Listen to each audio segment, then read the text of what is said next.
fears of a larger conflict in South Asia are growing. India launched strikes into Pakistan, and Pakistan-based administered Kashmir against what it called were terrorist camps. It's the worst confrontation between the two nuclear-armed rivals in more than 2 decades. At least 43 people have reportedly been killed, 31 in Pakistan and 12 in India. New Delhi saying it exercised its right to respond after a deadly terror attack on tourists in India-administered Kashmir more than 2 weeks ago. Islamabad vowing to, quote, avenge the deaths. The two sides also exchanging heavy fire along the line of control in Kashmir region. U.S. President Donald Trump has offered his help to mediate between the two nations, calling the outbreak of violence terrible. And for more insight, we're joined by David Grossman, his senior defense analyst at RAND.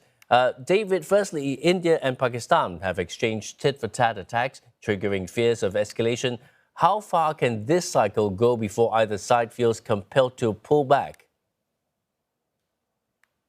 Well, thanks, Paul, for having me. It's Derek Grossman, just to correct the record there. But yeah, I mean, you're right. We've seen a tit for tat between India and Pakistan that President Trump talked about, and it's getting pretty worrisome to the international community. And I think to the Indian and Pakistani governments as well. I mean, I think the big question here is how far do they want to push it? And as you mentioned, both are nuclear armed. And so nobody wants to see nuclear warfare and potentially to drag in, great powers like China, the U.S. and Russia in a broader war. And so it's very important for the two sides to de-escalate.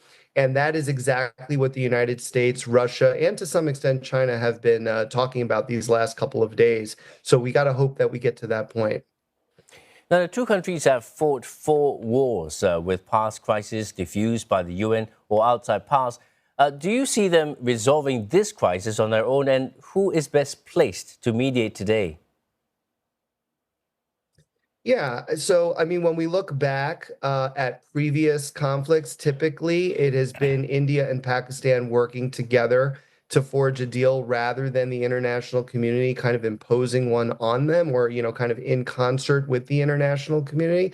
But, in this case, as you said in your lead, that this is, one of the most severe, if not the most severe conflict we've seen in the last 2 decades. And actually, I would add that this is the deepest strikes that India has done into Pakistan since 1971, since the war in 1971. So this is kind of like fundamentally different. And I think it is going to require some international assistance. And we already see, like I said, the U.S., Russia, and to some extent China trying to play that role. But I would also add Iran has taken on kind of an interesting role in which it could possibly mediate between Pakistan and India because it has good ties with both. So, I'm of the opinion that whoever can help should help. Would I like for it to be my own country, the United States? Of course. But the Trump administration has also kind of taken a step back from international affairs and been more selective in its engagement rather than, playing a role in every single crisis in every single situation. President Trump did say he would like to help, but I don't think we're going to see much more than that. So it may be up to others to step in. Well, the risk of nuclear conflict looms large as it did in 1999. Now, with both nations holding doctrines on nuclear use, how close are we to that tipping point, and when should the world start to worry? Well, I think it's safe to say that we're still quite far from that tipping point. Because, I mean, yes, what we saw on April 22nd with the Pahalgam terrorist attack in Indian territory across the line of control, that was a heinous act. And India had every right to retaliate, which it did with Operation Sindoor over the last 36 hours, right? But now Pakistan has vowed retaliation, right? And my bet on it, my assessment is that Pakistan will try to keep the situation as manageable as possible and not, escalate well beyond what India has already done, which is to attack 5 different sites within Pakistan-controlled Kashmir, as well as 4 sites within Pakistan proper.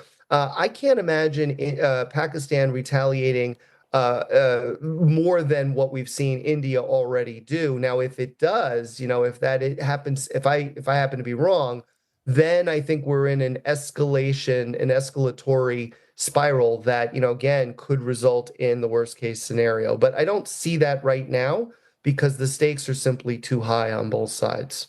Now, if the standoff drags on, in your opinion, which country is better positioned to absorb political, economic, and military pressure?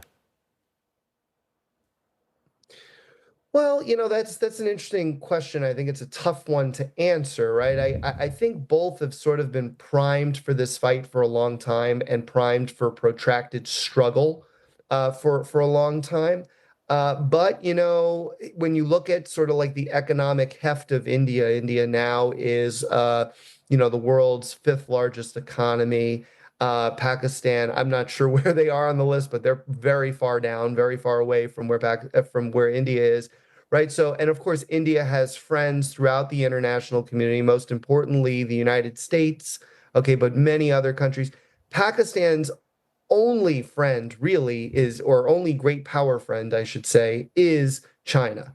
Right. And the Chinese, I think, are very circumspect about, having a security alliance with Pakistan whereby they would be obligated to intervene on Pakistan's behalf in a war, right? It's much more kind of rhetorical support, some arms support, but not much more than that, right? And so I feel like Pakistan in the end is going to have a tougher time withstanding a protracted struggle versus India. Now, many Southeast Asian nations have close trade ties with India, and some rely on food imports from both countries. What broader impact could a prolonged conflict have on the region? Yeah, I mean, it could be fairly serious. I mean, when you look throughout just South Asia, right? I mean, the primary trading partner for most South Asian countries, if not all of them at this point, is China, but India is very close on that list. It's probably number two or number three or something like that. So, the impact could be pretty severe for them in terms of trading relationships. And that is a consequence of war. I mean, we've seen with Russia having invaded Ukraine back in February of 2022 that, unbeknownst to a lot of folks, right, Ukraine actually provides a lot of food to countries around the world. And without having the full, fledged capacity of Ukrainian farming, right, that has actually created food insecurity globally.